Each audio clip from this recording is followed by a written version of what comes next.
তুমি এমন ভাবে ইবাদত করবে, তুমি ভাববে যে তুমি আল্লাহকে দেখছো, তুমি আল্লাহকে দেখে দেখে ইবাদত করতেছো, এরকম ভাবো না একটু। আর এটা ভাবতে যদি কষ্ট হয়, অন্তত এতটুকু তো ভাবো যে আল্লাহ তোমায় দেখছেন। এতটুকু ভাবা যাবে না? আমরা যখন নামাজ পড়ি, আমাদের প্রত্যেকটা সালাতের মুহূর্তে আমাদের এটা ভাবতে হবে যে আল্লাহ তাআলা কিন্তু আমাকে দেখছেন।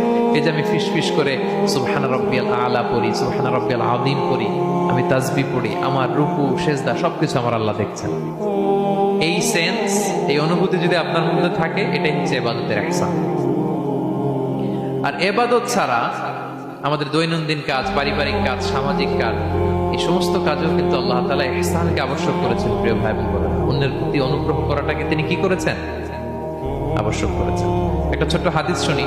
হাদিসে রাসূল সাল্লাল্লাহু আলাইহি ওয়াসাল্লাম ইরশাদ করছেন যে ইন্নাল্লাহা তাবারাকা ওয়া তাআলা কাতাবাল ইহসানা আলা কুল্লি শাই। আল্লাহ তাআলা সব কিছুর উপরে